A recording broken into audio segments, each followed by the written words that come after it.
In this lesson, we're going to be taking a look at some special lines that we can form within triangles. My first example, or my first definition here, you can see I have the triangle ABC, and we have something, the first thing we're going to look at is something called the median. And so a median is a line that joins the vertex of a triangle, so that means one of the points on the corners of a triangle, to the midpoint of the opposite side. We've looked at this idea of midpoint, and just to remind you, so midpoint means that BD is the same length as DC. It's halfway in between. Another definition that we're going to look at is the altitude. The altitude is a line from a vertex, so in this case it's from the vertex A, to the opposite side that is perpendicular to the opposite side. That means that this is a 90-degree angle, so that's the altitude. And actually, for reference, that's also when we talk about the area of a triangle is 1/2 base times height. The height of a triangle is always an altitude. The height is always measured at a 90-degree angle. And then finally, we have something known as the perpendicular bisector. Once again, we are referring to the midpoint. So actually the point is the same point that we were referencing in the first example, but the difference now is that the line coming up from this point is at a 90-degree angles. So this is called the perpendicular bisector. Perpendicular because the line is at a 90-degree angle, and bisector meaning it takes the line segment BC and it bisects it, or cuts it in half. So we're going to now work through a three-part exercise where we're going to obtain, or we're going to work through and determine each one of these different line types. So let's start with our first example.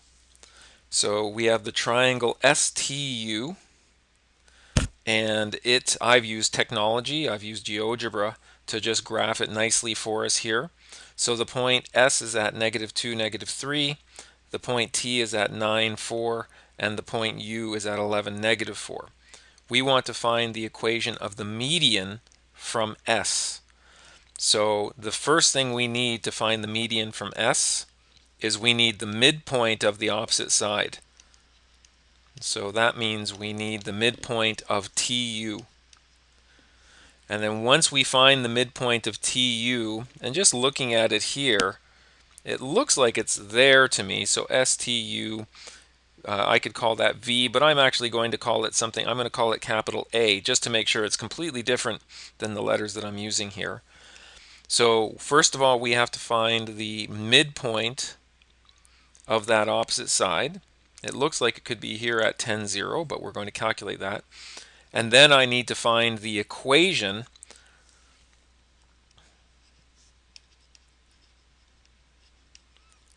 I'm going to need to find the equation of the line that connects those two. So that would be the line from S to A. So that's going to be the equation of the median from S. Obviously that line extends through S and through A, but that's what I'm interested in. Let me just go ahead and extend that and show you what I mean. So it goes through A, it goes through S. Don't want to extend that too far into my workable space. So that's what I mean by the median. We're trying to find the equation of that line. Okay, so the equation through the point S and the point A. So that doesn't seem too bad, those two steps. So let's go ahead and try to apply our first step, the midpoint of TU. So to find the midpoint, the x coordinate of the midpoint is equal to the x coordinate of my first point. So at first I want to find the midpoint. Just to remind you, this is the midpoint of TU. So that means I'm going to take the x coordinate of T plus the x coordinate of U, and I'm going to divide that by 2. So the x coordinate of T is 9 plus the x coordinate of U is 11, and divide that by 2. And these numbers have been chosen, so this actually works out quite nicely. And we end up with 9 plus 11 is equal to 20. divide that by 2, and that is equal to 10.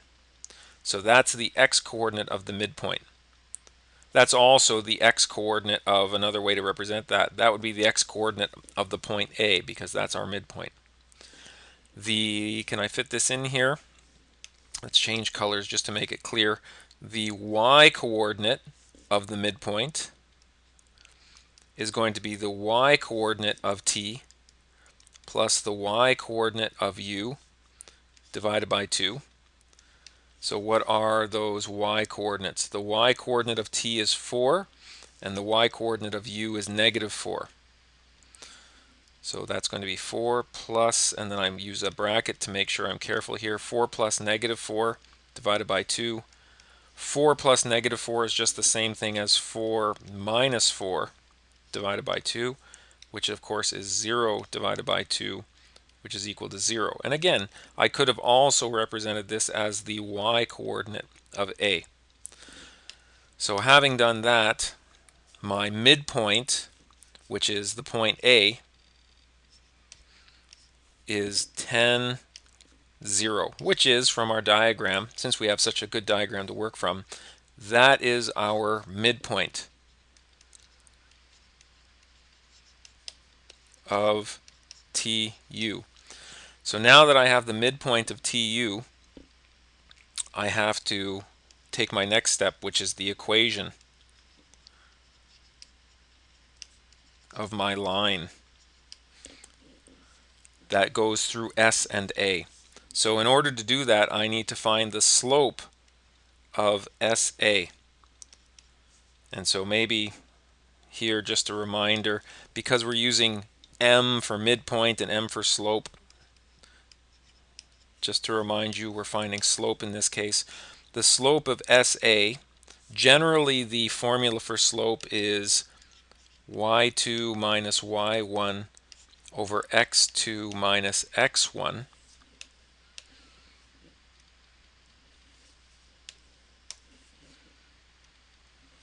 But in this case, we're looking at the points SA, so I'm going to treat that as 1 and I'm going to treat that as 2.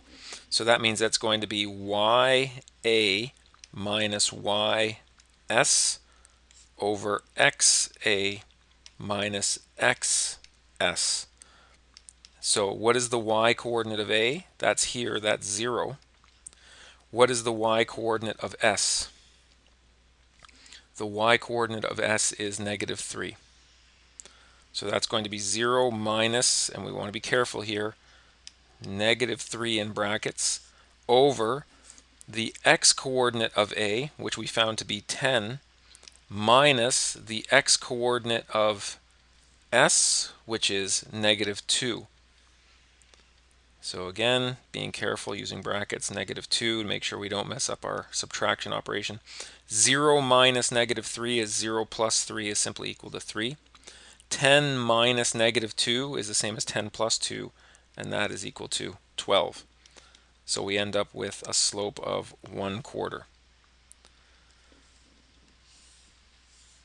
Actually, sorry, that line should go like that because this is part of our slope calculation. Now that I have my slope, I can put that into my equation y equals mx plus b. So y is equal to, but instead of m, I'm going to put the slope x plus b.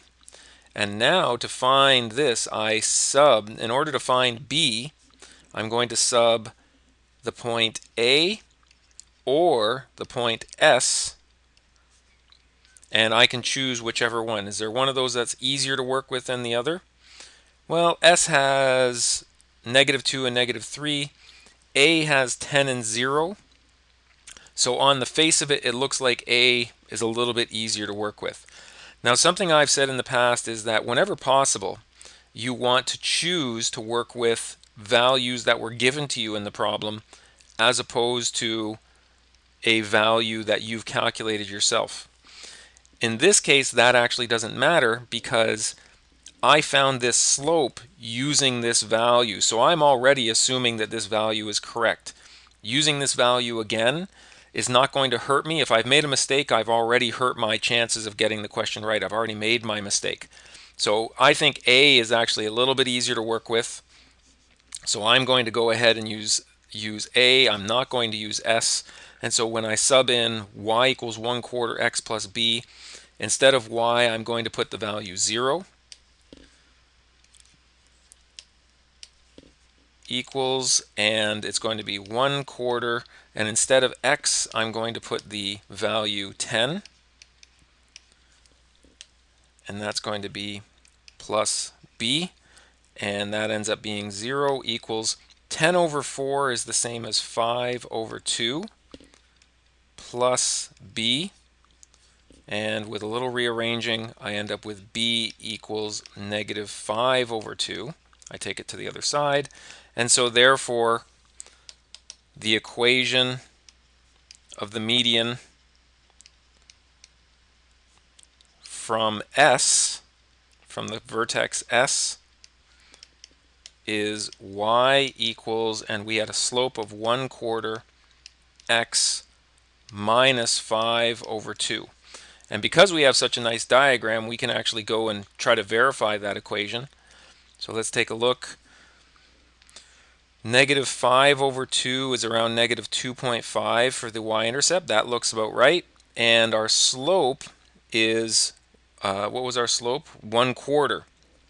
And if we look at the large squares here, each of them represents 2, but let's just look at squares. Over 1, 2, 3, 4, up 1. So that's a slope of 1/4. So just a little quick check there to make sure that this equation makes sense, which it does. All right, so now, same triangle, STU. We've been asked to find the altitude from U. So what does that mean? The altitude from U means that we want to go through the vertex U, but we want to go through it in such a way that we form a perpendicular line. So we are trying to find the equation of this.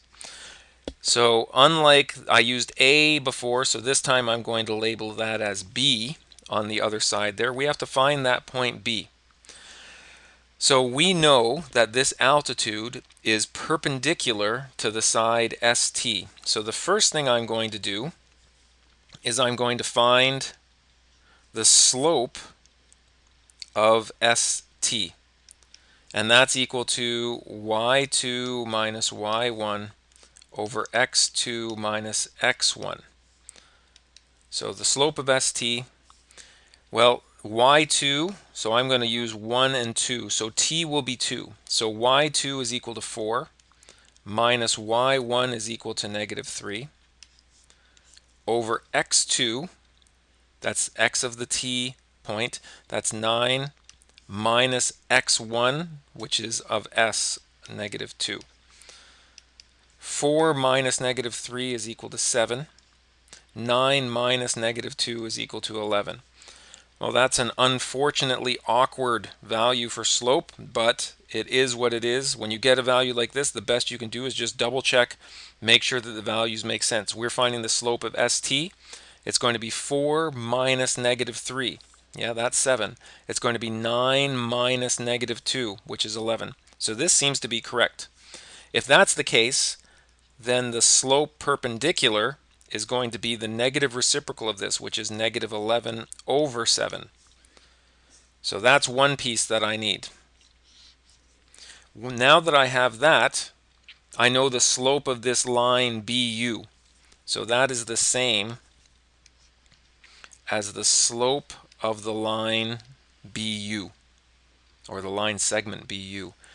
Okay, so now that I have that, let's move on to step 2, which is I now have to come up with an equation for this line BU. So I know that my line is y equals negative 11 over 7 x plus b. And I can sub either point. I can sub b or I can sub u. But I actually don't know what the point B is. I know it's got to go through this hypothetical point, but actually all I found so far is I found the slope of BU. So this is actually unknown, but U I know. So it turns out I have to sub the point U, and the point U is at 11, looks like it's 11, -4. I'm just going to double, oh, here it is, up there, 11, -4. And so where I have a Y, I'm going to put a -4. And where I have an X, I'm going to put an 11 plus B. And so I end up with -4 equals -11 times 11 divided by 7. Nothing's going to work out nicely here for numbers. This is just -121 over 7 plus B. To get B all by itself, I have to bring this -121 over 7 to the other side. So this becomes B. I might as well put this -4, which is the same as -4 over 1. I might as well put that over the denominator 7. So that's going to become -4 times 7 is -28 over 7. -4 over 1 is the same as -28 over 7. And this -121 over 7 becomes +121 over 7. And so from there, I end up with B is equal to -28 over 7 plus 121 over 7 is going to be equal to, that's 93 over 7. And does that fit in there? Does that go any number of times? No, it does not. So that's it. That's my final answer. So therefore, and what are we finding? Just remind ourselves, this is the equation of the altitude. Therefore, the altitude, I guess I should say the equation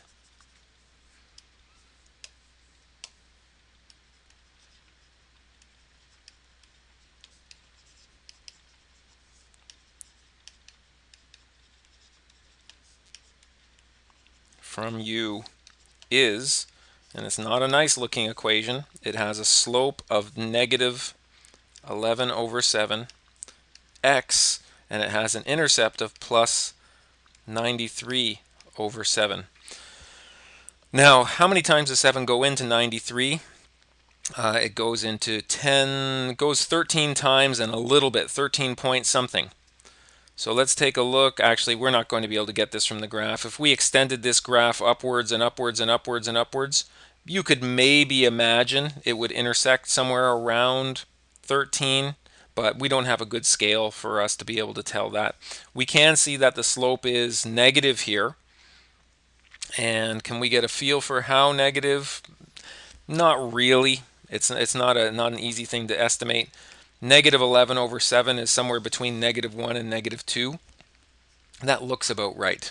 So the best we can do here is kind of eyeball it. Okay, last example, or the last part of this exercise, is to find the equation of the perpendicular bisector of the side TU.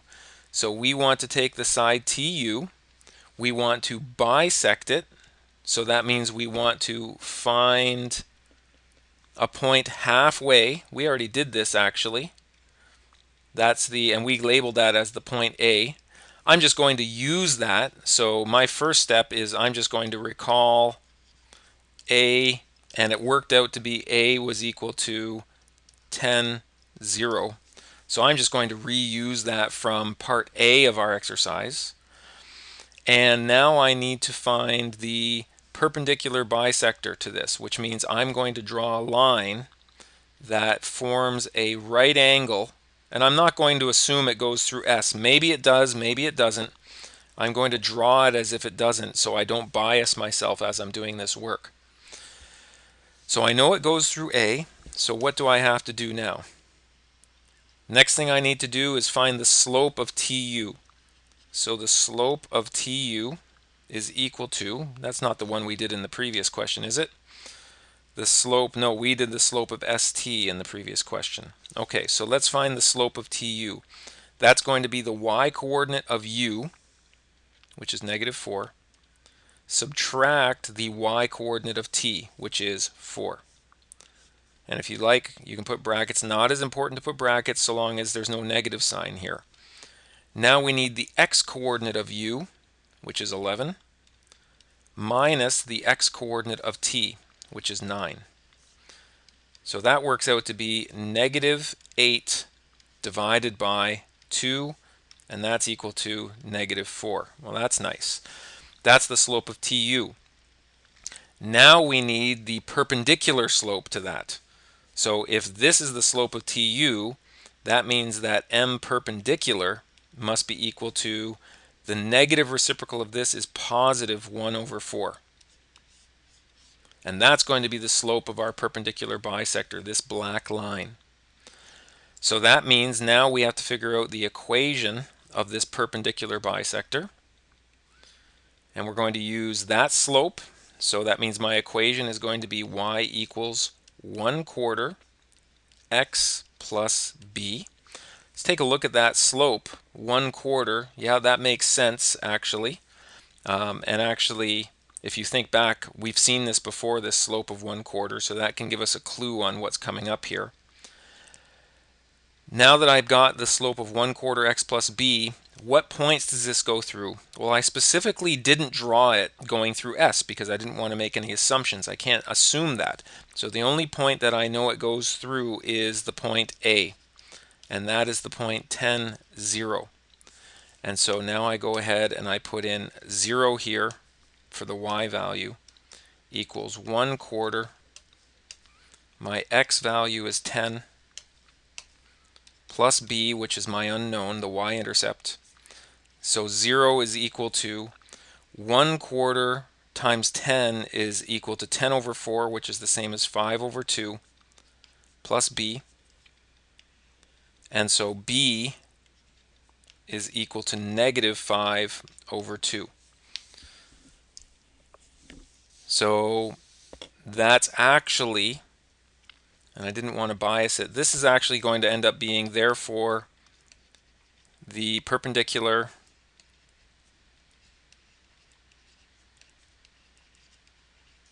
bisector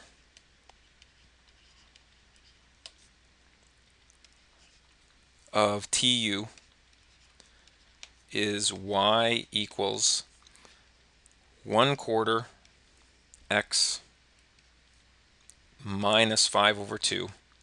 And if you remember it, that actually is the same equation that we came up with here. So it does actually go through the point S, 1/4 x minus 5 over 2. Sometimes these special lines can actually be, so in this case, the perpendicular bisector of TU is the same as the median from S. And that actually gives us a hint. We're not going to look at it now. We're not going to prove this. But if you looked into it, what you'd find is that this is actually an isosceles triangle. The sides ST and SU are the same length. And that's why it turns out that the perpendicular bisector is the same as the median.